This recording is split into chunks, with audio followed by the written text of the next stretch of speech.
Bismillahirrahmanirrahim.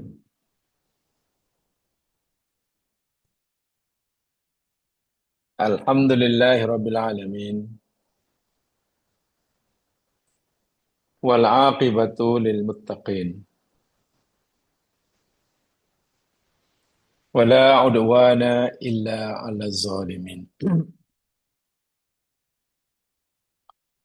Asyhadu an la ilaha illallah wahdahu la syarika lah. Wa asyhadu anna Muhammadan abduhu wa rasuluh.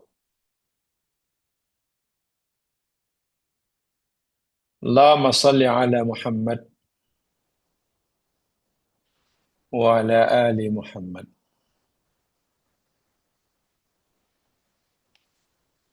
Raditu billahi rabba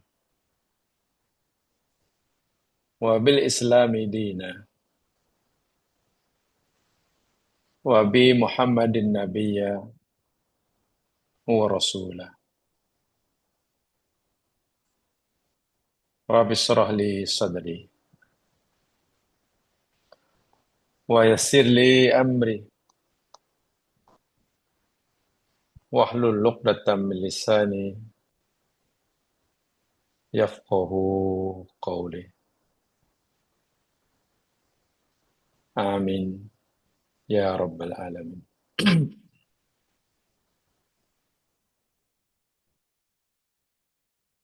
Dipanjatkan doa semoga Allah Subhanahu wa taala sentiasa memberikan kita kekuatan,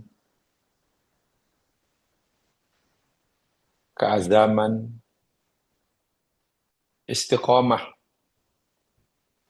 dalam menjalani kehidupan sesuai dengan panduan yang Dia telah tetapkan untuk kita mendapatkan kebahagiaan duniawi dan ukhrawi. Dengan melafazkan Bismillahirrahmanirrahim serta mengikhlaskan niat kita masing-masing, insya Allah kita akan teruskan kajian kita Suratul Talaq, surah yang banyak membicarakan berkaitan dengan masalah yang timbul dalam hidup berumah tangga, wabil khusus masalah-masalah yang timbul akibat berlakunya perpisahan antara suami dan istri. Sama ada perpisahan karena talak atau khuluk, atau perpisahan dan terputusnya hubungan karena kematian.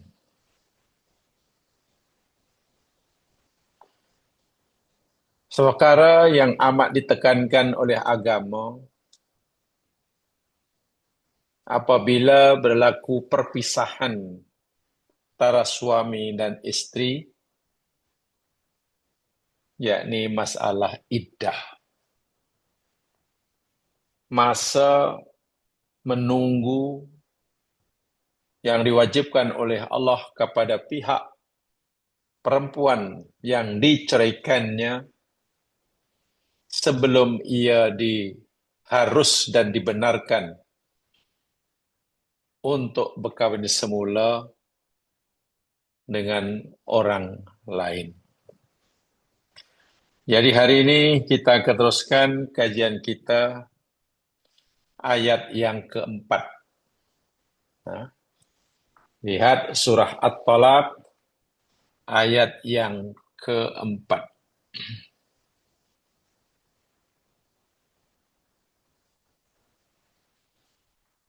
A'udzu billahi minasy syaithanir rajim. Wallai ya'isna minal mahidhi min nisaikum inirtabtum fa'iddatuhunna thalathatu ashhur wallai lam yahid wa ulatul ahmal ajalahunna ayyada'na hamlahun wa may yattaqillaha yaj'al lahu min amrihi yusra. Walai dan perempuan-perempuan yang di sini merujuk kepada istri yang ya'isna, mereka telah berhenti atau tidak lagi mengalami haid, menopause, menstruasinya telah pos, itu menopause sudah. Minal mahid, daripada haid, min nisaikum, dari perempuan-perempuan kamu, yakni istri kamu. Perempuan yang sudah putus haid, yang diceraikan oleh suaminya, inirtabtum, apabila kamu, wahai para suami, tak pasti, ragu-ragu tentang berapa lama idahnya. Sebab kalau perempuan yang diceraikan dan ia masih haid, kita tahu idahnya, yakni dalam ayat yang telah pelajari sebelumnya, siri sebelumnya, 3 kali sucian. Jelas, senang mengiranya. Bermula daripada ia diceraikan dalam keadaan suci, itu suci pertama. Kemudian haid, kemudian suci yang kedua. Kemudian haid, suci lagi yang ketiga. Masuk haid yang keempat, habis idahnya. Itu jika perempuan masih haid. Tapi jika perempuan dalam ini istri yang sudah putus haid, lalu jadikan macam mana idahnya? Allah kata fa'iddatuhunna salasatu ashhur. Maka idah mereka perempuan yang sudah putus haid tadi, yakni 3 bulan. Bukan 3 kali sucian, tapi 3 bulan qamariyah. Bermakna mula ia menghitung idahnya, ia bermula daripada hari atau saat dijatuhkannya talak. 3 bulan selepasnya ikut bulan qamariyah, bukan bulan syamsiyah. Ya, kita kata bulan Islam lah, bukan bulan Januari, Februari, Masihi, bukan. Dan juga idah 3 bulan ini berlaku juga bagi wallai lam yahid, dan juga bagi perempuan-perempuan yang tidak pernah mengalami haid.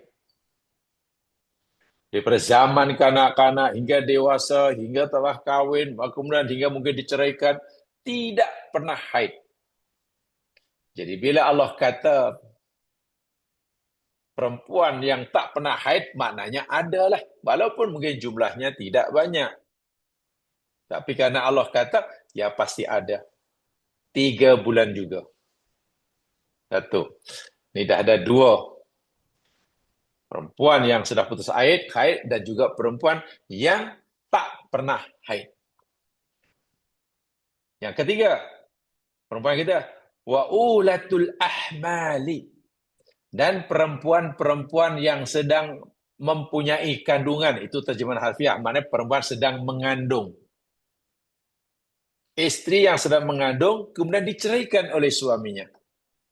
Ajalahunna, idah mereka, yakni tempoh tamat mereka sebelum mereka boleh berkahwin dengan orang lain, berapa lama aja tempoh menunggu?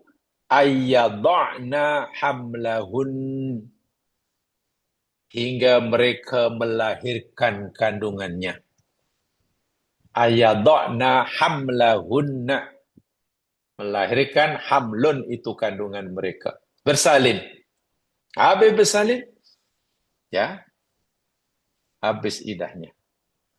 Allah tutup ayat yang mulia berkaitan hukum hakam ini sebagaimana ayat-ayat sebelumnya, wa may yattaqillaha yaj'al lahu min amrihi yusra. Dan siapa sahaja yang bertakwa kepada Allah, niscaya Allah akan jadikan baginya dari segala urusannya, dari segala masalahnya, yusron, kemudahan. Allah akan mudahkan segala urusan orang itu. Syaratnya satu, ya, bertakwa pada Allah. Dan kita telah banyak pelajari panjang lebar kembali tentang makna bertakwa. Jemaah sekalian, pertama saya ingin mengulangi untuk mengingatkan semula tentang pengertian iddah dan hikmahnya. Coba ayat ini cerita tentang iddah. Saya ulangi definisi iddah dan hikmah iddah. Al-iddatu fil islami hiya muddatun zamaniyatun muhaddadatun syar'an tantaziruhal mar'atu ba'da wafati zawjiha awit talaqi awil fasah. Definisi atau ta'rif iddah menurut Islam yakni masa yang telah ditentukan oleh syarak, yang dalam masa itu perempuan, sama ada perempuan yang ditinggal mati oleh suaminya, atau diceraikan oleh suaminya, atau pisah karena khulu, atau fasah, mesti menunggu sebelum ia halal kawin dengan orang lain. Masa yang dikatakan oleh agama yang mesti dilakukan oleh perempuan, sama ada yang ditinggal mati oleh suaminya, atau ditalak oleh suaminya, atau karena khulu dari dirinya, atau fasah, sebelum ia halal kawin semula. Itu iddah. Wala yajuzu laha az-zawaj fiha. Dan selama ia masih menjalani masa iddah itu, dan kita tahu jenis iddah yang telah kita pelajari tempoh hari dahulu, ada 3 kali sucian, ya, ada 4 bulan 10 hari, ada 3 bulan, ada hingga melahirkan anak, bahkan ada yang tak wajib iddah. Yang tak wajib iddah itu ya tak ada masuk inilah, perempuan diceraikan oleh suaminya dan tidak wajib iddah. Ada, telah kita pelajari, yakni perempuan atau yang diceraikan oleh suami sebelum dicampurinya. Tempoh hari saya berikan contoh yang sangat ekstrim. Pukul 12 akad nikah, pukul 1:30 makan beradab, umpamanya. Pukul 3 bersurai majlisnya, pengiring balik, majlis telah selesai, suami pula depan orang ramai menceraikan istrinya yang baru dikawini 3 jam sebelumnya dan disaksikan oleh orang ramai. Maka perempuan yang seperti itu tidak perlu iddah. Ia boleh terus kawin jika saat itu sudah ada calon. Sudah ada calon, dah tak ada ikah. Itu kita tapai dahulu. Tahduful iddatu asasan ila ta'kid min bara'atir rahmi. Ini satu di antara hikmahnya. Kenapa iddah ini ditetapkan oleh Allah Subhanahu wa taala? Ada yang 3 bulan, ada yang 3 kali sucian. Khasnya yang 3 bulan dan 3 kali sucian lah maksudnya. Dan juga hingga melahirkan anak bagi yang mengandung, atau 14 hari bagi yang ditinggal mati suami. Subhanallah. Hikmahnya yakni yang sekalian, yakni at-ta'akud min bara'atir rahmi, untuk memastikan bersih atau tidaknya rahim perempuan tadi. Bersih atau tidaknya rahim perempuan tadi daripada benih suaminya. Al-man'uh liliman ikhtilatil azmsab. Bayangkan, jika ternyata dalam rahim perempuan ini masih ada benih suami karena pernah bercampur semasa suami istri, kemudian dengan kawin dengan orang lain, maka pasti nanti akan bercampur benih dari suami yang pertama yang terhasilkan dan suami yang kedua yang baru ini. Sehingga ini akan berlakulah kecelaruan nasab. Tidak jelas. Dari si hukum memang jadi masalah.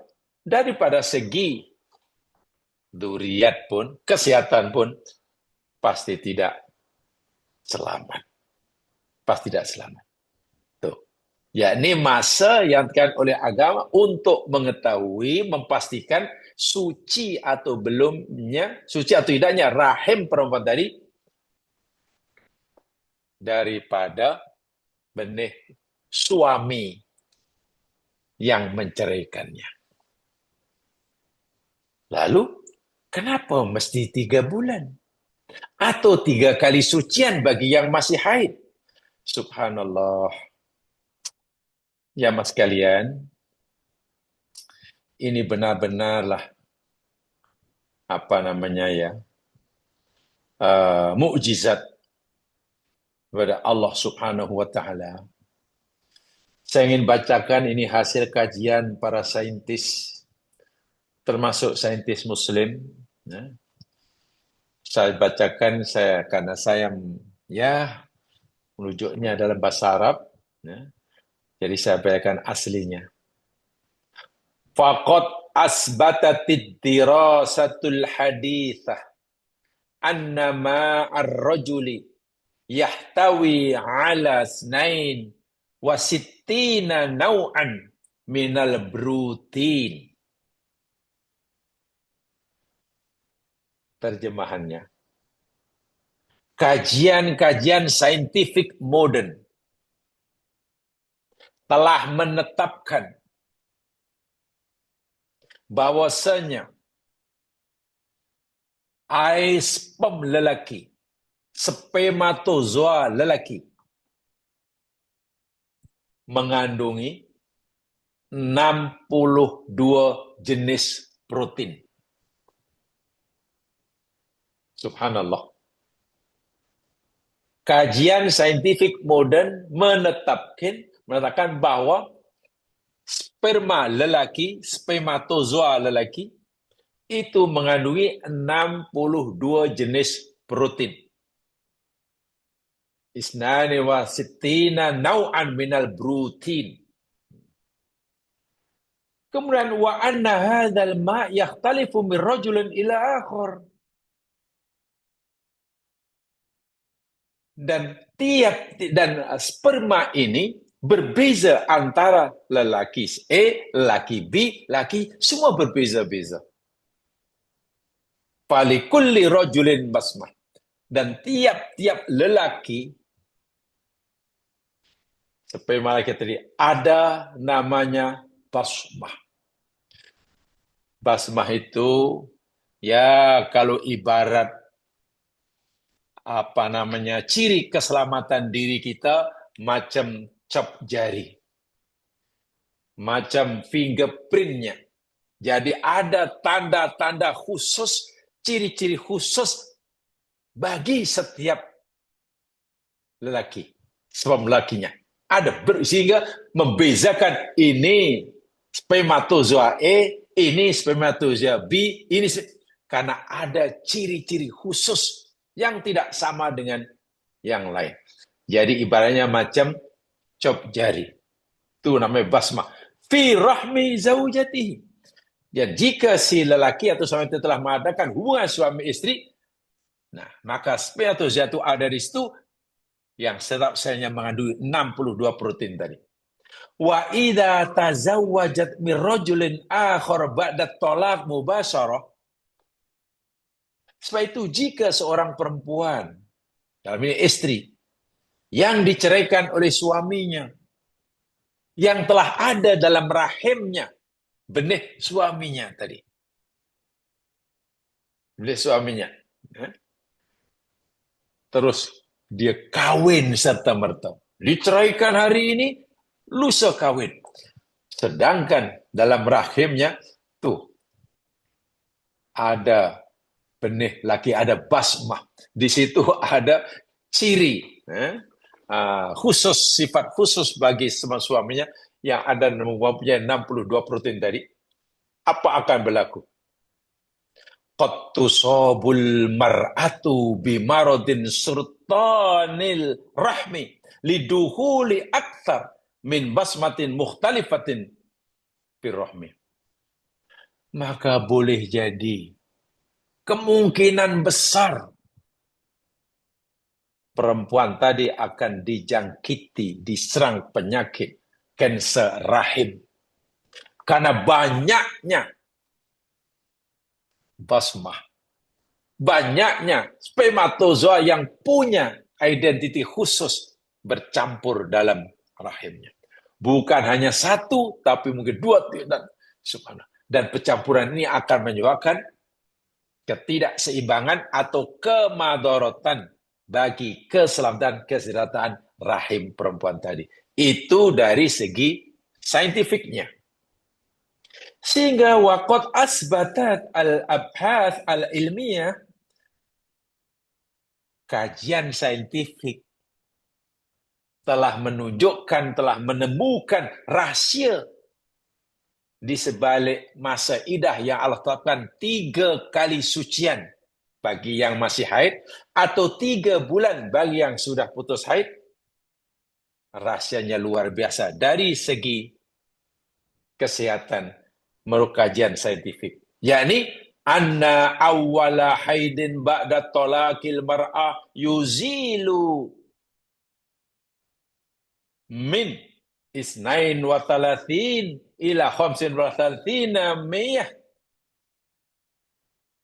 Perempuan yang diceraikan, lepas diceraikan, ia melakukan idah sebanyak 3 kali sucian. Suci, haid, sudah suci, haid, haid. Haid yang pertama. Bila dia telah menjalani haid yang pertama selepas diceraikan, yang masih dalam idah itulah, ia dapat menghilangkan 32 hingga 35% daripada kesan spermatozoa lagi yang tersimpan dalam rahimnya. Ingat tadi, sampai sebuah saya mengandungi 62 jenis protein.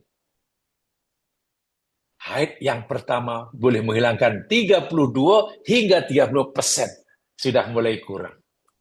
Tapi belum bersih sepenuhnya.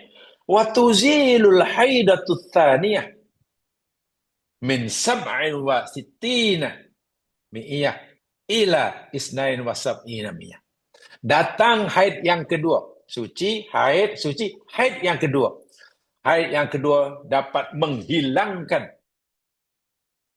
jejak, kesan, warisan, ibaratnya cop jari dari spermatozoa semuanya tadi, sebanyak 67 hingga 72%.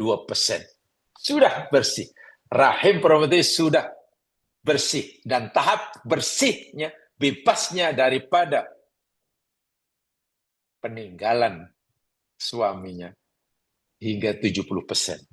Datang haid yang ketiga, bainama tuzilul haidatu tsalitsah. Bila ia mengalami haid yang ketiga, suci haid,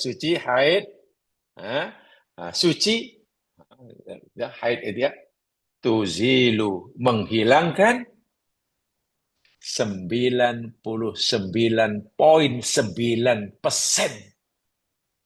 daripada basmah, daripada fingerprint spermatozoa suaminya. Bermakna kajian saintifik telah memberitahu kita tentang hikmah. Kenapa mesti 3 kali sucian? Bermakna 3 kali haid. Ya, karena setelah menjalani 3 kali sucian, benar-benar rahim perempuan itu bebas bersih sebis-bisnya daripada spermatozoa laki suami yang dalam. Tapi kalau tidak atau belum haid, cerai kemudian kawin, maka akan bercampurlah nanti benih lelaki suami yang pertama dan kedua. Dan itu akan menimbulkan kecelaruan nasab di samping membahayakan dari segi kesehatan. Kita semakin kagum dengan maklumat Quran. Quran diturunkan 1400 tahun yang lalu, 14 abad yang lalu. Tapi ia memberikan rahasia saintifik, fakta, data ilmiah yang baru dapat diketahui oleh orang hari ini, abad 20. Bagaimana mungkin Rasulullah mengetahui rahasia kauniah secara saintifik yang apa dalam rahim perempuan secanggih ini?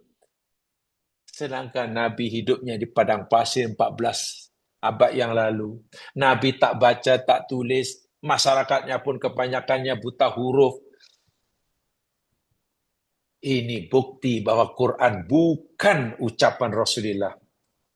Tapi Quran adalah firman Allah yang Allah berikan pada Nabi untuk Nabi sampaikan pada umatnya.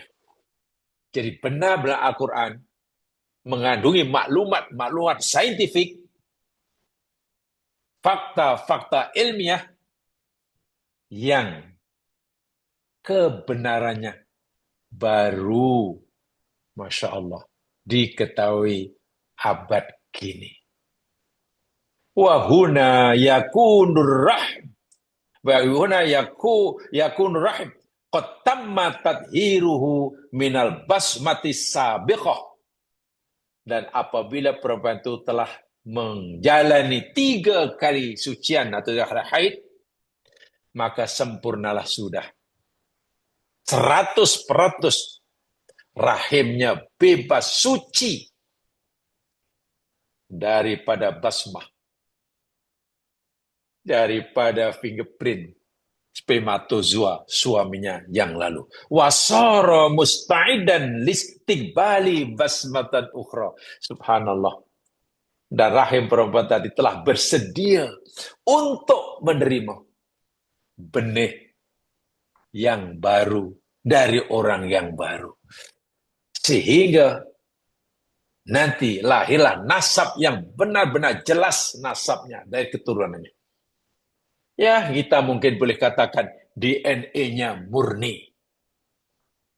Kalau tidak campur, jadi bercelaru. Subhanallah. Itu dari kesehatan, memang dari aspek kesehatan memang tidak sehat. Belum lagi dari si hukum akam. Jadi jamaah sekalian, kitaran pembersihan rahim wanita, nah, yakni dengan 3 kali sucian itu. Karena rahim perempuan ini sentiasa membersihkan dirinya melalui proses kitaran haid secara semula jadi setiap bulannya. Lapisan yang ada di dinding rahim, lapisan yang ada di dinding rahim perempuan tadi, apa istilahnya? Endometrium, kalau tak salah. Lapisan yang ada di rahim perempuan, endometrium, akan gugur, akan luruh sepenuhnya ketika haid bagi membolehkan tisu-tisu baru terbentuk. Dan itu ya namanya kajian ilmiah. Adakah itu satu hikmah yang sebenarnya 100%? Wallahu a'lam. Kan itu kajian manusia yang boleh jadi kurang tepat, tapi nak katakan salah 100% tidak mungkin. Boleh jadi suatu saat nanti 10 tahun lagi atau abad depan Allah akan berikan ilmu yang lebih sehingga hasil kajian yang dilakukan oleh saintis akan datang jauh lebih sempurna, jauh lebih tepat. Wallahu a'lam. Tapi yang pasti kita sudah nampak tidak ada ketetapan Allah yang mesti kita patuhi yang sia-sia. Tak ada. Semuanya ada hikmah. Semuanya ada hikmah. Tidak ada yang saja-saja yang suka-suka. Sama ada umat Islam telah mengetahui atau tidak, itu soal lain.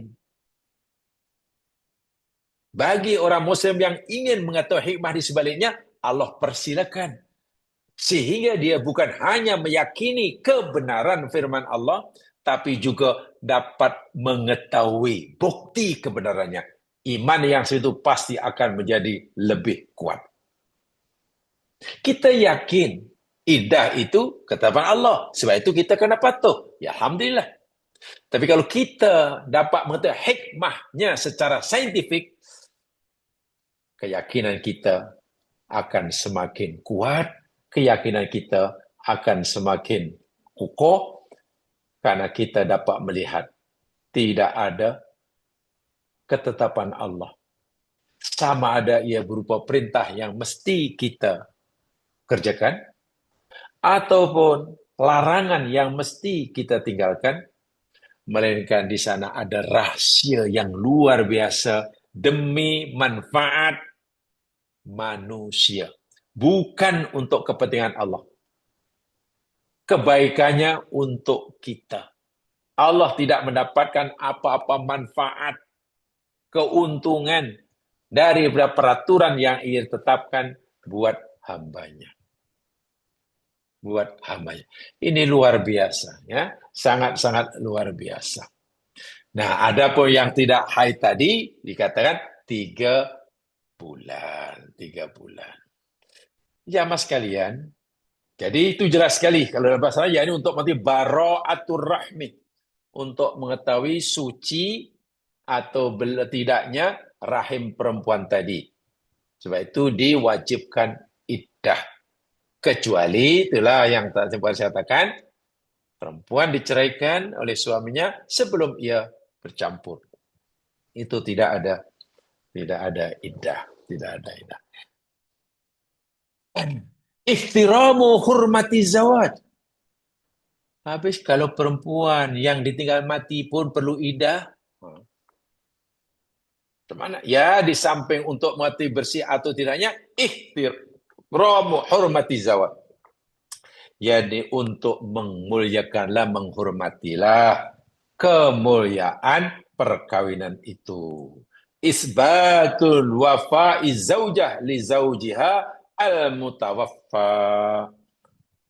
Yang kita telah pelajari tempoh hari. Di samping tentunya ini ada nilai ta'abbudi. Kenapa mesti iddah? Kenapa?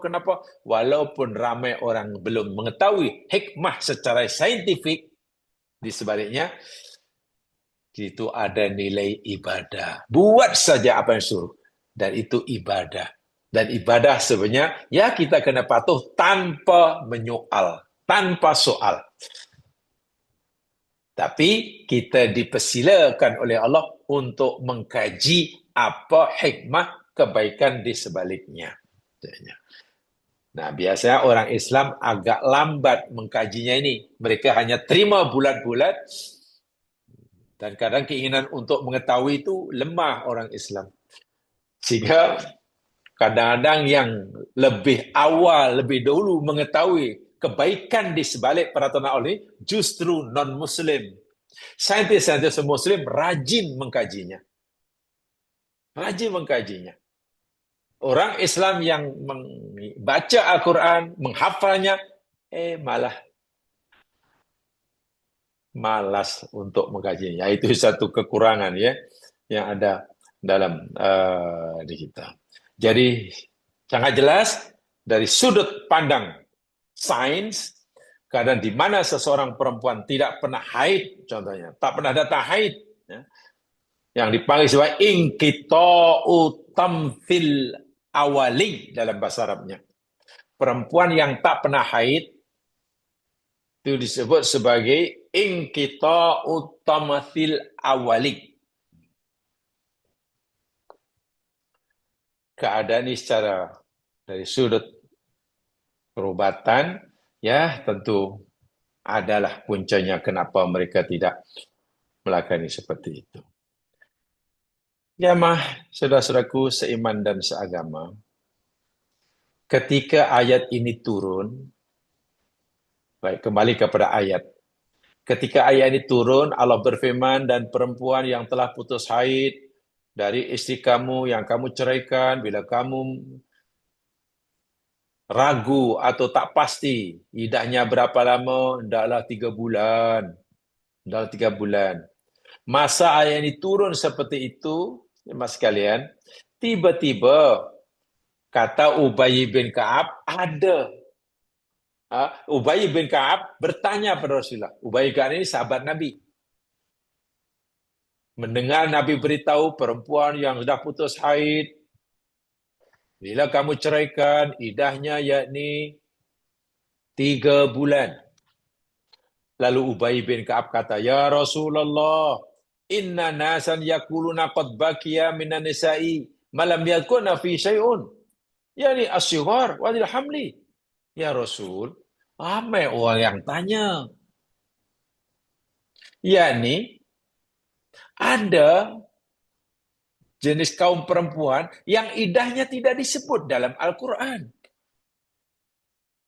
Nabi kata, wahai Ubay, siapa perempuan yang iddahnya tak disebut Al-Quran? Itu perempuan yang tak pernah haid tak disebut. Perempuan yang sedang hamil tak disebut. Setelah Ubay bin Ka'ab tanya betul kata Rasul, lalu turun sambungan ayat ini. Ya, ini turun sambungan ayat wallati lam yahidna. Dan iddah 3 bulan itu juga berlaku bagi perempuan yang tidak pernah haid. Wa ulatul ahmali ajalhuna ayyadna hamlahunna. Dan perempuan yang sedang mengandung iddah mereka hingga melahirkan anak. Subhanallah. Jadi ayat ini turun, sebagiannya, separuh yang kedua itu mulai daripada wallahi lam yahidna itu Allah turunkan karena adanya pertanyaan daripada sahabat. Sahabat yang bertanya namanya Ubay bin Ka'ab. Pertanyaan Ubay bin Ka'ab, kesehatan, ya Rasulullah. Nah Allah dah beritahu kita, iddah perempuan yang haid 3 kali sucian. Iddah perempuan yang dah putus haid 3 bulan. Tapi kenapa dalam Quran tidak ada disebut iddah bagi perempuan yang tak pernah haid, perempuan yang mengandung, perempuan yang dah mati suami ada disebut. Lalu turun ayat, oh wallahi lam yahina. Dan iddah 3 bulan berlaku juga bagi perempuan yang tak pernah haid. Adapun perempuan yang sedang mengandung, iddahnya hingga melahirkan anak. Subhanallah. Jadi benar-benarlah di sini ada semacam dialog antara Allah yang turunkan wahyu pada Muhammad, Nabi sampaikan wahyu pada umatnya, umatnya ada pertanyaan, lalu Allah respon. Subhanallah. Bagaimana agaknya?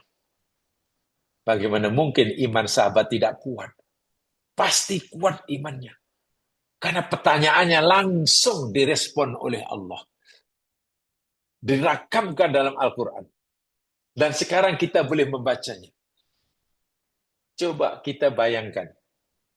Kita bertanya sesuatu kepada Nabi, katalah kita lah, hidup pada Nabi, lalu kita ada masalah. Lalu kita tanya pada Nabi. Tiba-tiba tak lama kemudian, Nabi dapat jawaban bagi pertanyaan kita itu daripada Allah. Allah sendiri yang merespon pertanyaan kita. Macam mana hati kita yang bertanya itu? Dan apa perasaan kita ketika baca ayat yang ianya hanya yakni merupakan jawaban Allah bagi pertanyaan kita. Subhanallah. Begitulah hebatnya para sahabat. Pertanyaannya direspon oleh Allah Subhanahu wa Ta'ala. Itu menunjukkan betapa dekatnya. Bukan sekadar betapa dekatnya Nabi dengan Allah, sahabat-sahabat baginda, termasuk kibarus sahabat tentunya, yakni sangat-sangat dekat. Sangat-sangat dekat. Itu Ubay bin Ka'ab yang tanya. Imam Bukhari demikian juga. Ketika turun ayat dalam Al-Quran surah Al-Baqarah tempoh hari, wal mutallaqatu yatarabbasna bi anfusina thalathata quru, dan perempuan-perempuan yang diceraikan hendaklah mereka menjalani iddahnya selama 3 kali sucian. Tiba-tiba Khalid bin Nu'man namanya. Khalid bin Nu'man bertanya pada Rasul, "Ya Rasulullah, fama iddatul lati lam tahid?" Ya Rasul, habis macam mana iddah perempuan yang tak haid? Yang sudah tidak haid atau yang tak haid? Lalu Allah merespon ayat ini. Wa ma iddatul lati qata'idha? Apa iddah perempuan yang sudah putus haidnya? Apa itu iddatul habla? Iddah perempuan yang sedang mengandung. Turun ayat ini. Itu dalam riwayat yang lain. Jadi apa namanya? Banyak yang menjadi asbab turunnya ini. Jadi dalam bahasa agama, kalau kita belajar tentang usul tafsir atau tarikh tafsir al-Islami, sababun nuzul atau sebab turunnya ayat itu secara umum terbagi jadi 2. Sebab turunnya ayat secara umum ada 2. Yang pertama, karena adanya pertanyaan. Ada pertanyaan. Sahabat tanya, orang tadi tanya, lalu Nabi tunggu jawaban daripada Allah. Itu yang pertama. Yang keduanya, karena adanya peristiwa. Peristiwa mana memerlukan kepastian hukum. Hukumnya cuman. Bila ada peristiwa yang memerlukan kepastian hukum, maka turunlah ayat. Dan itu adalah banyak sekali peristiwa-peristiwa itu. Ya, contohnya Nabi, ya, ketika ketua munafik, namanya Abdullah bin Ubay bin Salul, mati, yang walaupun jelas-jelas dia seorang munafik, Quran sebut banyak kali tentang namanya, tapi Islam menyuruh Nabi memperlakukannya sebagai orang mukmin. Dia munafik, tapi Islam mewajibkan Nabi memperlakukan sebagai orang mukmin. Setelah itu ketika Ubay bin Salul, Abdullah bin Ubay bin Salul, ya untuk mudah mengingat, cucu ketua munafik pada zaman itu namanya cucu Salul, itu ya senang. Cucu si Salul. Anak yang bernama Abdullah, dia namanya Abdullah, punya anak bernama Abdullah. Ya, jadi anaknya, ya kalau bahasa kita untuk membezakan sana, Abdullah JR anaknya. Nah, Abdullah JR. Memeluk agama Islam. Ketika ayahnya meninggal, dia jumpa Nabi. Ya Rasulullah, ayahku meninggal. Munafik itu. Jadi boleh tak mintalah budi Rasul, mintalah selai baju Nabi untuk kami jadikan kafan dia, kain kapannya. Nabi pula berikan bajunya untuk jadikan kain kapan ayahnya. Ayahnya munafik. Quran bagi tahu, tapi Islam suruh memperlakukan sebagai orang mukmin. Sehingga ketua munafik Abdullah bin Ubay Salul itu ketika matinya kain kapannya itu baju Nabi. Bayangkan. Tapi tak memberi apa manfaatlah di alam barzah. Nabi pun ingin membayangkannya, Nabi pun ingin pergi ke mengantar jenazah ke kubur. Ya, karena dia diperangi orang Muslim. Karena peristiwa ini Allah turunkan ayat yang isinya melarang Nabi Muhammad, jangan kamu sholatkan orang yang mati kufur. Jangan kamu berdiri di atas kuburnya. Mana jangan ziarah kuburnya. Sehingga Nabi pun tak pergi menyayangkannya. Nabi pun tak antar kubur. Sahabat lain yang menguruskannya. Jadi turunnya ayat itu karena adanya peristiwa. Surah At-Tahrim. Allah nak tegur Nabi. Kenapa engkau haramkan apa yang aku halalkan, ya Muhammad? Itu turun karena ada peristiwa. Surah Abasa wa Tawalla. Nabi mukanya masam ditegur oleh Allah. Kenapa ayat itu turun? Ya, karena ada peristiwa Nabi tidak melayan permintaan sahabatnya. Sahabatnya yang minta niati Nabi tak layan. Dan seterusnya. Jadi ayat ini turunnya karena ada pertanyaan. Ada pertanyaan. Saya bacakan lagi satu riwayat sekalian. Ini pada Mu'az bin Jabal. Ya, ini agak apa namanya? Agak tersusun nih riwayatnya ini. Riwayat daripada Mu'az bin Jabal. Ini salah seorang sahabat Nabi yang Nabi sangat cintai. Mu'az bin Jabal. Dia punya kelebihan dengan sahabat lain, yakni dalam urusan kalau pada zaman sekarang lah, ia punya kemahiran dalam berdiplomasi. Jadi seorang diplomat dia. Sebab itu dilantik oleh Nabi jadi duta Nabi pertama ke negeri Yaman. Ya, kalau sekarang dia jabatannya seorang diplomat. Top diplomatik.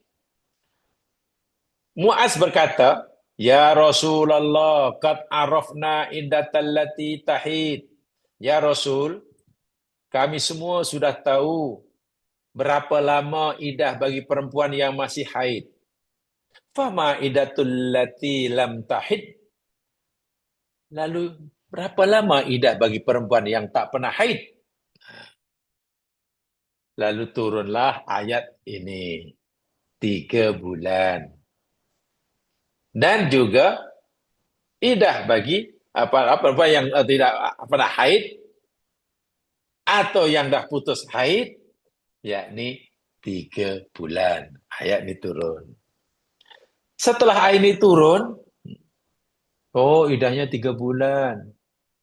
Sama ada yang putus haid atau yang tak pernah haid. Ada pula sahabat lain bertanya pada Rasulullah. Qala ya Rasulullah, fama idatus sahira allati lam tahidna. Habis budak idah perempuan yang masih kecil, yang tak pernah haid, ya 3 bulan. Karena dia tak pernah haid. Sama dengan dewasa yang dah putus. Tiba-tiba berdiri pula yang lain. Setelah Nabi jawab 3 bulan. Yang lain berdiri dan bertanya, Ya Rasulullah, ma'idatul hawamil. Habis idah perempuan yang sedang mengandung. Turun ayat, Ulatul ahmali ajna ayaduna hamlahunna. Idahnya hingga melahirkan kandungannya. Ringkas kata yang saya sampaikan. Ayat ini walaupun nampaknya pendek, tapi sebab turunnya karena adanya banyak pertanyaan daripada ramai sahabat. Sekaligus ayat ini sebenarnya ya boleh katakan semacam hasil dialog antara sahabat dengan Nabi yang langsung direspon langsung oleh Allah Subhanahu wa Ta'ala. Subhanallah. Jadi seakan-akan sahabat yang baca ayat ini atau sekarang kita yang baca ayat ini betul-betul yakni kisah dialog yang hidup antara sahabat dengan Rasulullah yang direspon langsung oleh Allah Subhanahu wa Ta'ala. Subhanahu wa Ta'ala. Baik, jamaah sekalian, kemudian timbul masalah. Sedia maklum bahwa dalam pelajaran kita yang lalu, bahwa iddah perempuan yang ditinggal mati oleh suami itu 4 bulan 10 hari. Quran jelaskan.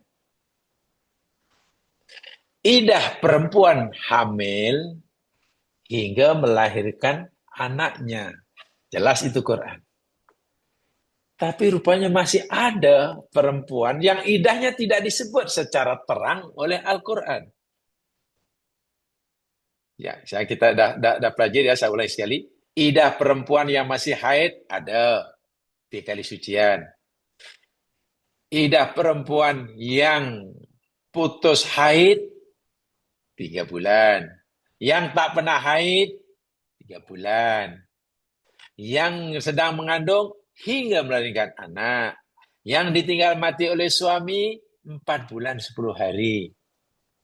Yang tak pernah bercampur dengan suaminya selepas akad nikah tidak ada iddah. Itu yang disebut jelas ayatnya. Tapi yang tidak ada dalam Al-Quran, macam mana iddah perempuan yang diceraikan oleh suaminya dalam keadaan hamil? Istri tadi diceraikan oleh suaminya dan dia sedang hamil. Iddahnya macam mana? Ada seorang perempuan ditinggal mati oleh suaminya, bukan diceraikan. Ditinggal mati oleh suaminya dan dia sedang hamil. Ini iddahnya ikut yang mana? Bila dia ikut iddah orang yang ditinggal mati suaminya, ya 4 bulan 10 hari lah. Tapi kalau dia ikut iddah perempuan yang sedang hamil dan dia pula sedang hamil, ya hingga melahirkan anak lah. Coba kan bingung. Bagaimana jika ketika ditinggal mati suaminya, umur kandungannya baru 1 bulan umpamanya. Umur kandungannya hanya 1 bulan. Kalau ikut iddah perempuan dia mati suami, maknanya hanya perlu menunggu 4 bulan 10 hari, dah bebas, dah boleh kahwin. Walaupun dia belum bersalin.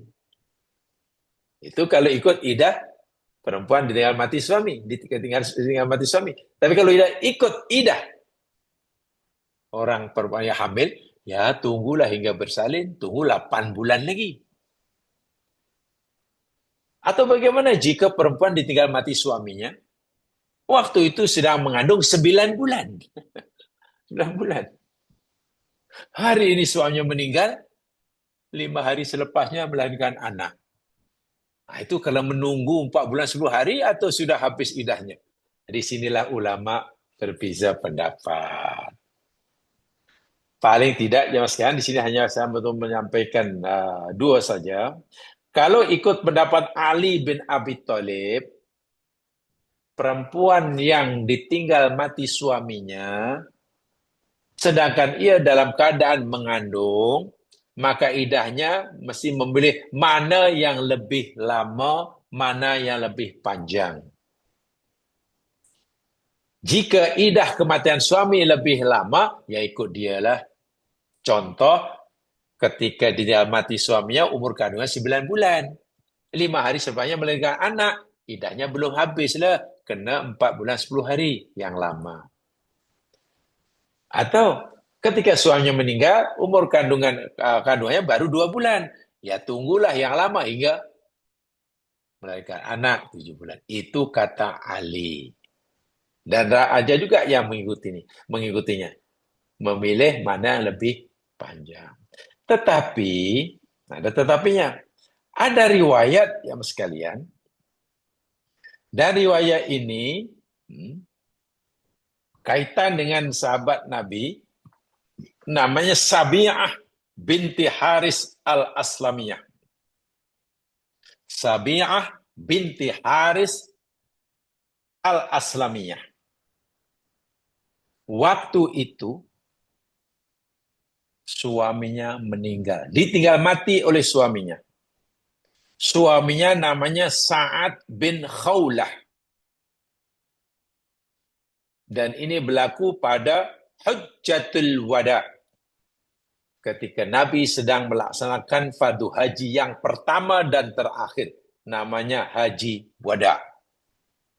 Di Makkah. Suaminya meninggal pula. Wa tarakaha hamilan. Ketika suami meninggal, istrinya, yakni Sami'ah, yang bernama Sabi'ah binti Haris al-Aslamiyah sedang mengandung. Sedang mengandung. Suaminya meninggal. Fawadu'at ba'da wafatihi bi khamsi asyrata lailah. Kemudian istrinya melahirkan anaknya, kandungannya, 15 hari selepas kematian suami. 15 hari, setengah bulan selepas kematian suami, Sabi'ah binti Haris al-Aslamah melahirkan anaknya. Lalu dia jumpa Nabi. Ya Rasulullah, seperti engkau tahu suamiku meninggal. Dan masa suamiku meninggal, aku sedang mengandung. Allah beritahu kita, ya Rasul, melalui engkau, idah perempuan yang ditinggal mati suami 4 bulan 10 hari. Jadi, adakah aku perlu menunggu 4 bulan 10 hari bermula pada kematian suamiku? Atau aku ikut yang kedua, Allah beritahu kita, idah perempuan yang mengandung hingga melahirkan anak. Dan aku sudah melahirkan anak selepas baru 15 hari suamiku meninggal. Macam mana Rasul? Ista'danat Rasulullah SAW fit tazawwuj. Lalu sebuah ini minta izin pada Nabi bertanya, bolehkah dia berkahwin dengan orang lain yang kebetulan ada yang nak ambil sebagai istri. Apalagi, ya, dia menjadi ibu tunggal kan susah. Faqala laha, Nabi menjawab, oh begitu kata kamu wahai Sami'ah. Iya ya Rasul. Macam mana? Perlukah aku menunggu 4 bulan 10 hari? Atau tidak perlukah aku menunggu 4 bulan? Aku sudah habis idah karena kandunganku telah aku telah melahirkan anak kandunganku. Nabi berkata, qad halalti. Wahai Sami'ah, sekarang engkau sudah halal. Fankihi in syi'ti. Kawinlah engkau. Jika engkau mau kawin, kawinlah. Engkau sudah halal. Idah engkau sudah habis setelah kandunganmu. Dan engkau melahirkan kandunganmu. Ini didirikan oleh Ummu Mukminin, Ummu Salamah, Ummul Mukminin. Jadi kalau ikut hadis atau riwayat ini, mana idah perempuan yang mengandung dia mati oleh suaminya hingga melahirkan anak. Jika perempuan itu melahirkan anak walaupun baru seminggu setelah kelahiran suaminya, idahnya habis. Tapi jika selepas dia mati suaminya itu kandungannya baru 1 bulan, ya menunggulah hingga bersalin. Tunggu 8 bulan lagi. Ikut hadis ini. Jadi di sini ada 2 pendapat. Satu berpendapat tentang berdasarkan riwayat ini, yang satu berpendapat ikut fahaman Ali bin Abi Thalib. Kenapa Ali tidak berpendapat seperti jamaah sekalian? Karena hadis ini tidak semua orang memakainya sebagai alasan. Ada yang menganggapnya ini hadis yang kuat untuk dijadikan alasan, ada yang merugi akan riwayat ini. Dari sinilah timbullah perbezaan tersebut. Saya tidak tahu pasti di negeri kita ini ikut yang mana, tapi boleh jadi kalau di Malaysia mungkin ikut yang lama lah kot. Ikut yang panjang, ikut ya masa yang lama lah. Kalau masa yang lama tu idah hamil, ya mungkin ikut itu. Kalau yang lama itu idah kematian suami, mungkin itu. Saya kurang pasti di Malaysia. Walau bagaimanapun, apapun yang dipilih, masing-masing punya alasan. Dan situ ya boleh katakan itu berlaku perbezaan pendapat karena punya perbezaan pemahaman. Karena ayat dan dalilnya tidak secara qat'i. Lainlah kalau idah orang mati, jelas semua orang paham. Tak ada perbezaan pendapat. Idah perempuan yang putus haid, jelas tak ada perbezaan pendapat. Tapi bila suatu masalah itu dalilnya tidak secara qat'i dan secara spesifik, maka timbullah perbezaan pendapat di kalangan pemikir-pemikir Islam. Di kalangan ulama atau ulama ini yakni ahli fikah. Fikah itu mana ahli orang yang ahli dalam memahami dalil. Itu namanya fakih lah. Fikah. Ayatnya begini, hadisnya begini, masalahnya begini, macam mana? Orang yang punya keahlian dalam memahami dalil, kemudian menyimpulkan, mengambil hukum, itu namanya mujtahid dan dipanggil faqih. Jadi tidak mudah rupanya ya. Jadi seorang mufaqih tidak mudah karena syaratnya memang ya agak berat lah. Syaratnya agak berat. Lagi-lagi jamaah sekalian, ayat yang penuh dengan peraturan yang Allah tetapkan untuk dipatuhi. Allah tutup ayat ini yakni dengan tadi wa may yattaqillaha yaj'al lahu min amrihi yusra. Ini sangat menarik sebagaimana ayat sebelumnya. Lagi-lagi ditutup dengan takwa. Karena masalah perceraian itu pasti timbul banyak masalah. Banyak masalah. Sebelum berlaku pun pasti ada masalah. Selepas berlaku pun ada masalah. Sehingga peraturan yang Allah tetapkan untuk mendirikan rumah tangga sebelum berlaku perceraian dan juga selepas berlaku perceraian, bahkan berkaitan dengan proses perceraian, itu peraturannya sangat-sangat detail. Iya, sangat detail. Peraturan Allah yang berkaitan dengan mendirikan rumah tangga sebelum, ya mulai pada meminang lah, ajab kabul, akad semuanya. Hingga ketika melalui proses perceraian dan juga yang berkaitan dengan perkara selepas berlaku perceraian, itu peraturan Allah sangat-sangat lengkap, sangat-sangat detail. Ya tentulah masalahnya tidak sederhana. Bila peraturan Allah sangat lengkap, banyak, detail, itu pasti masalahnya tidak sederhana seperti mana yang dianggap setengah orang. Sebab itu untuk manusia dapat membebaskan dirinya daripada kesalahan, daripada melakukan kesilapan, agar tetap mendapat bimbingan daripada Allah. Allah bagi tahu rahasianya. Wa may yattaqillaha yaj'al lahu min amrihi yusra. Masya Allah. Siapa sahaja yang bertakwa kepada Allah, pasti Allah akan menjadikan segala urusannya mudah. Segala urusannya mudah. Kita selalulah mendoakan kawan bila apa, ya mudah-mudahan Allah permudahkan segalanya. Semoga Allah mudahkan urusan awal. Allah, ya kita mudah-mudahan dan itu jaminan Allah. Syaratnya sungguh pun kawan sudah mendoakan buat kita agar segala urusan yang kita hendak lakukan itu mudah.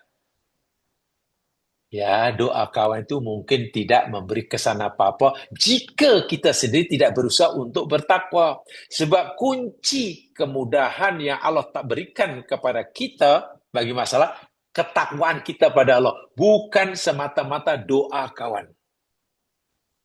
Doa kawan memang penting. Kawan doakan bagus. Tapi nanti Allah kabulkan atau tidak, dia lebih kepada diri kita sebagai kuncinya. Apa itu? Takwa. Dalam bahasa yang agak jelas, doa kawan memang itu harapan bagi kita. Boleh. Tetapi Allah kabulkan atau tidak, lebih kepada diri kita. Diri kita yang doa itu layak untuk mendapatkan kemakbulan doa atau tidak. Nah, itu masalahnya. Sebab Al-Quran dia masih memberitahu kita. Orang yang berdoa itu orang yang hebat. Doanya sentiasa dikabulkan oleh Allah. Tak pernah ditolak. Karena yang berdoa itu kekasih Allah. Tapi jika yang didoakan itu tak layak untuk mendapatkan kemakbulan doa, ya Allah tidak kabulkan. Allah tidak kabulkan bukan karena faktor yang berdoa, tapi lebih kepada faktor orang yang didoakan. Ini kena ingat betul-betul. Saya tunjukkan ayatnya. Coba Jamal lihat di dalam surah At-Taubah. Coba lihat surah At-Taubah ya.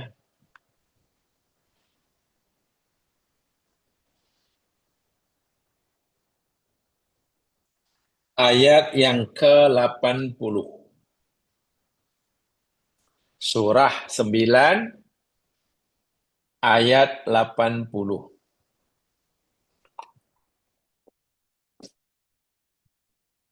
Saya ulangi sekali. Doa mendoakan antara sesama kita itu amat sangat digalakkan oleh Islam. Dan kita pasti mengharapkan doa sahabat-sahabat untuk kita.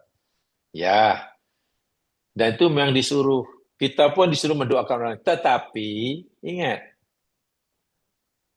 pasti kita punya harapan besar agar doa kawan itu dikabulkan oleh Allah. Ya, pasti itu harapan kita. Tetapi, perlu kita sadari, kemakbulan doa orang buat kita, dimakbul atau tidak itu, bukan semata-mata karena faktor yang berdoa itu orang hebat-hebat, tapi juga faktor diri kita yang didoakan ini. Sehebat manapun orang yang berdoa, yang doanya tak pernah ditolak oleh Allah, tapi jika yang didoakan itu tak layak untuk mendapatkan kemakbulannya, ya Allah tak kabulkan. Ini ayatnya. Ayat ini cerita tentang orang munafik. Ya, orang munafik. Dan ingat ya, orang munafik pada zaman Nabi dan sekarang pun, dari segi hukum Islam, hukum zahir, mereka tetap diperlakukan sebagai orang mukmin. Maksudnya, ya kita anggap saya orang mukmin, bukan orang kafir. Sembelihannya halal, bila jumpa bagi salam kita wajib jawab. Itu ya macam pergaulan dari segi zahir sebagai orang muslim. Walaupun di akhirat, jika tak sebab bertaubat, masuk jahanam. Apa Allah bagi tahu pada Muhammad tentang orang munafik? Muhammad, istaghfir lahum. Mintalah ampun wahai Muhammad lahum buat mereka orang munafik. Allah suruh Nabi memohonkan pengampunan bagi dosa-dosa orang munafik kepada Allah. Istaghfir lahum. Au la tastaghfir lahum, atau jangan engkau minta ampun buat mereka. Maknanya Nabi diberi pilihan oleh Allah. Muhammad, engkau nak pohonkan ampun dosa munafik pada aku pun boleh. Engkau tidak pohonkan ampun dosa mereka pada aku pun boleh, terpulang kamu nak pilih mana.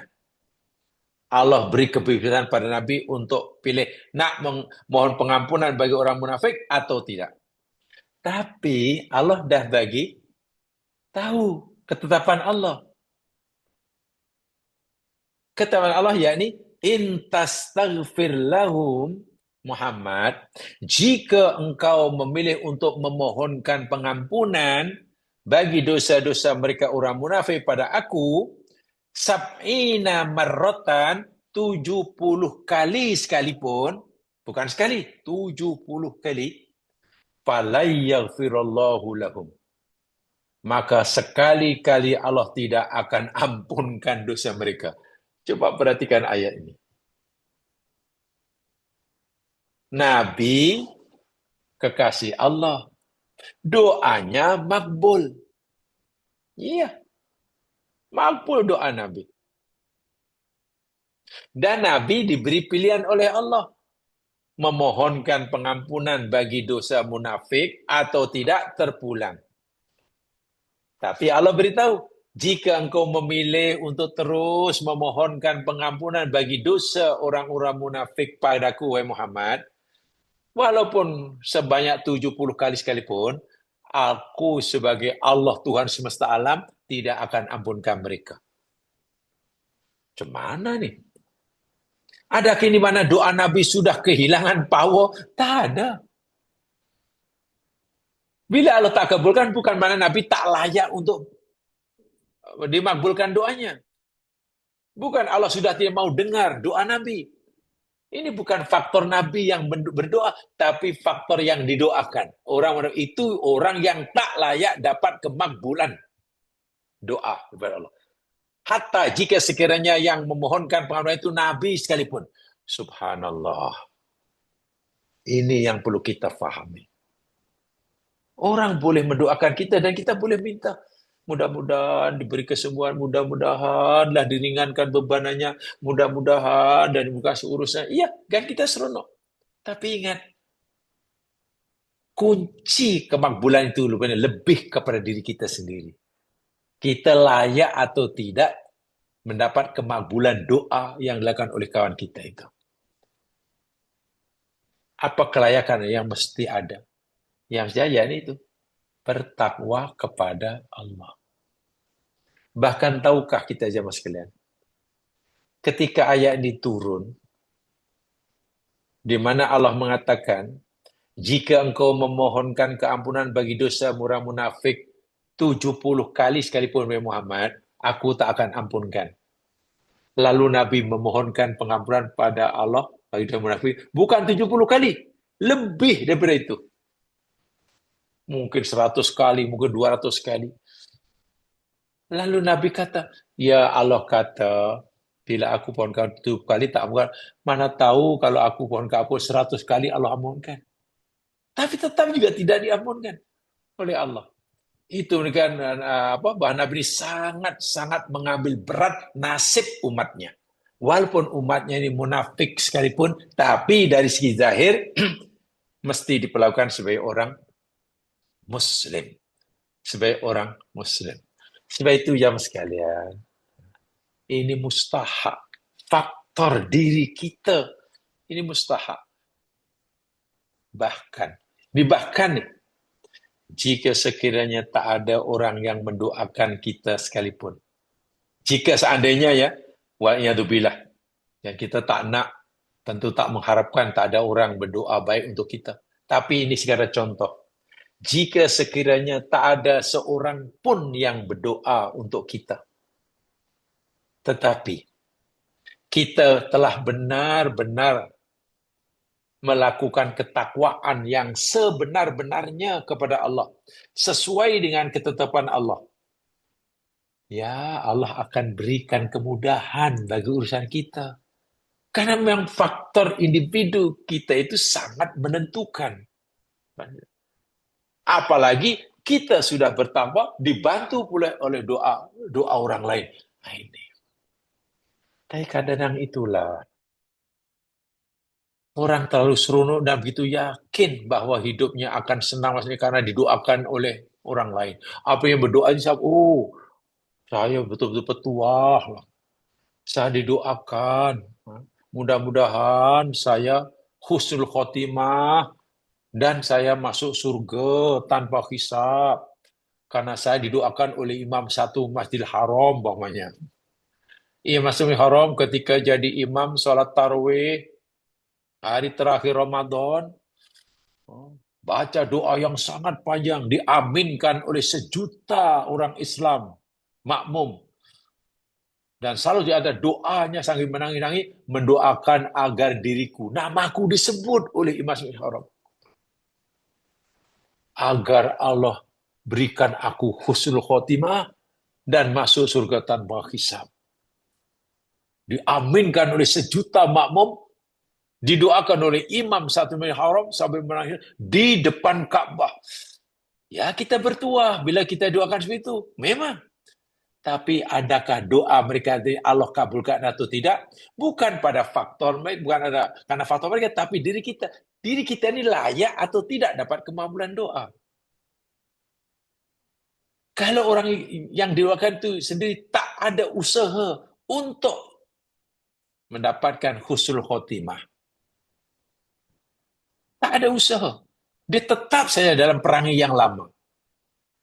Perintah banyak yang ditinggalkan. Kalaupun ada yang lakukannya tidak sempurna. Larangan banyak yang dilanggar. Kalaupun ada yang ditinggalkan, larangan ditinggalkan, itu pun tidak istiqomah.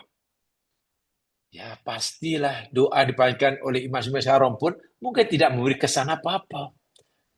Jadi kita tidak boleh hanya gembira, oh nasibku karena doa orang lain. Tak, lebih kepada kita masing-masing. Doa orang itu sebagai penyokong saja. Pembantu saja. Ibarat kereta kita itu, katalah berjalan tak begitu laju. Ibarat kita itu bergerak tak begitu laju karena ada masalah apalah, tayar mungkin berat sangat. Agar kita boleh berjalan, boleh agak sedikit, ditolak oleh orang lain. Atau ditarik oleh tow truck lain. Itu hanya pembantu. Itu ibaratnya. Jadi, pokok pangkalnya. Ayat ini adalah difahami dengan tepat. Waman yattaqillah. Siapa yang bertakwa pada Allah itu, yakni syarat utama. Tak kiralah lelaki atau perempuan, tua atau muda, masalah dihadapi berat atau ringan, lama atau baru, asal ia bertakwa kepada Allah, pasti Allah akan berikan kemudahan bagi segala urusannya.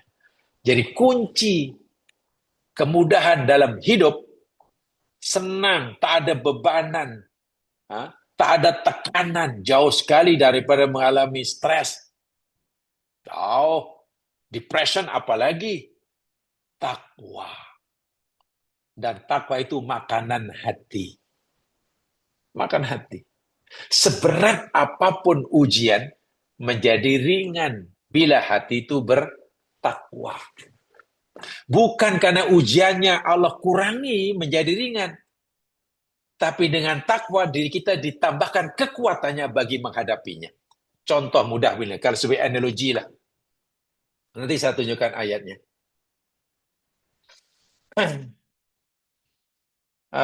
Apa namanya? Katakanlah kita hanya mampu membawa bebanan 30 kg.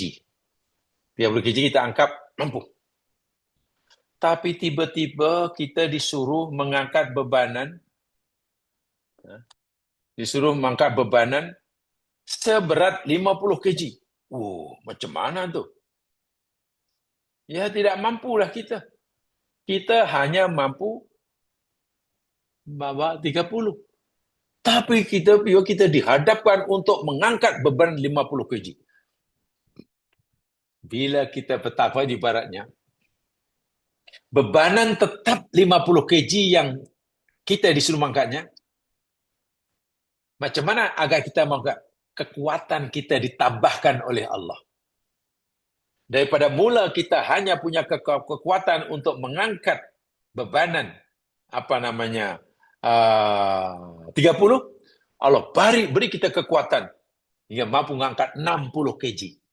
Sehingga 50 kg menjadi ringan bagi kita.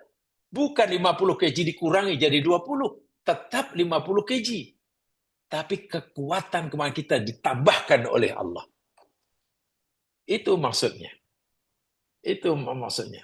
Jadi, orang yang bertakwa diuji oleh Allah pasti mampu menghadapinya. Seberat apapun. Dia mampu menghadapinya bukan karena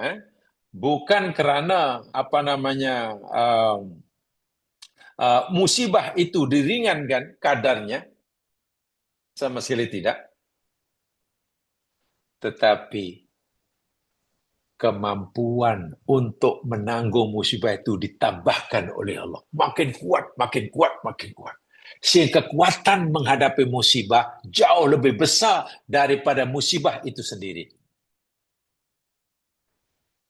musibah yang menimpa Abu Bakar, katakanlah, mungkin sama dengan musibah yang menimpa kita. Abu Bakar ditimpa musibah, iya, pernah kehilangan, tinggal mati keluarganya, iya. Pernah menghadapi kesusahan hidup, walaupun dia pernah kaya raya, pernah dia tidak makan, iya. Pernah dimusuhi oleh orang lain, iya. Kita mungkin pernah mengalami musibah sebagaimana yang Allah tiba pada Abu Bakar. Tapi kenapa musibah yang sama yang menimpa Abu Bakar dengan menimpa kita, Abu Bakar menghadapinya dengan rileks, tenang, tetap mampu tersenyum, dan terasa ringan musibah itu. Sementara musibah yang sama yang Allah tiba pada Abu Bakar, Allah tiba pada kita terasa begitu berat sekali. Kita terasa berat itu apa? Karena musibah yang menimpa itu jauh lebih berat pada musibah yang menimpa Abu Bakar? Tidak. Terasa berat karena kemampuan kita menghadapinya rendah. Kekuatan kita sedikit. Kekuatan Abu Bakar menghadapi musibah sangat besar. Sehingga musibah sebesar apapun mampu dia hadapi. Dan bila kita ingin mempunyai tambahan, mendapatkan tambahan kekuatan, menghadapi musibah, masalah seberat apapun, tingkatkan ketakwaan itu. So, meningkatkan ketakwaan pada Allah bermakna kita sedang menambah kekuatan, meningkatkan kemampuan menghadapi segala cabaran hidup. Sehingga masalah seberat apa orang lain menghadapinya sudah buntu, mungkin sudah stres, bahkan wal'iyadzubillah mungkin sudah bunuh diri. Tapi orang yang bertakwa, kemampuan menghadapinya bertambah-tambah, musibah itu terasa ringan baginya. Ya, tak ada masalah. Kecil sekali. Itu rahasia dia. Rahasia dia. Dan ayat berikutnya Allah masih tutup dengan cita takwa ini. Sehingga nanti insya Allah kita akan sampaikan manfaat takwa menurut Al-Quran. Allah telah memberikan banyak janji kepada orang bertakwa. Macam-macam yang dijadikan oleh Allah, yang Allah akan berikan pada orang yang bertakwa. Sehingga benar-benar takwa itu tulus ikhlas dan diterima oleh Allah, tidak ada musibah seberat apapun, masalah serumit apapun, pancaroba yang orang lain mungkin sudah terduduk, tapi orang yang takwanya meningkat, dia masih mampu tersenyum riang. Dianggap, yalah kecil aja, kecil. Jadi karena orang itu punya kekuatan yang luar biasa. Dahulu hanya mampu mengangkat bebanan 20 kg. Karena kekuatannya ditambah, sekarang mampu mengangkat bebanan 100 kg. Bukan 1 kg itu ringan, bagi orang lain sangat berat. Tapi bagi dia kuat, karena kekuatannya bertambah. Musibah itu bagi orang lain sudah terduduk. Tapi bagi orang yang takwanya meningkat, benda itu kecil sekecilnya. Takwa pada Allah yang boleh menambahkan kekuatan tidak sama dengan mendengar dan menerima, mengamalkan motivasi yang diberikan oleh para pakar motivator. Tidak sama. Kalau orang tiba-tiba jadi semangat untuk berjuang setelah mengikuti kursus motivasi, dan karena yakin menjadi kuat, takkan dengan firman Allah tak yakin. Kalau orang cakap pun kita yakin, takkan Allah yang berfirman tak yakin. Jika pakar motivasi yang bercakap pun kita yakin, takkan Nabi yang bersabda kita tak yakin. Disinilah sebetulnya ujian iman kita. Bila kita ingin zahirkan iman kita yang sebenarnya, menunjukkan iman yang sebenar-benarnya, bukan hanya diucapkan, maka sudah barang tentu apa yang disabda oleh Nabi jauh lebih kita yakini dan percaya kebenarannya daripada ucapan manapun, ucapan siapapun, dimanapun. Taqwallah. Ya mas kalian, Nampaknya itu saja penjelasan yang sempat saya berikan kaitan ayat ini. InsyaAllah, bila Allah beri kita peluang, kita akan sambung pada kesempatan yang lain. Yang benar daripada Allah jua, yang silap kelemahan saya sendiri. Mudah-mudahan Allah SWT sentiasa membimbing kita ke jalan yang diridhoinya. Marilah kita untuk bacaan tahfiz kifarah dan surah wal asr. Subhanakallahumma wa bihamdika asyhadu an la ilaha illa anta astaghfiruka wa atubu ilaik. Bismillahirrahmanirrahim. Wal 'ashr. Innal insana lafi khusr. Illa alladhina amanu wa 'amilus shalihat. Tawasaw bil haqq wa tawasaw bis sabr. Assalamualaikum warahmatullahi wabarakatuh. Waalaikumsalam warahmatullahi Waalaikumsalam. wabarakatuh. Terima kasih Ustaz. Terima kasih, Ustaz. Ustaz.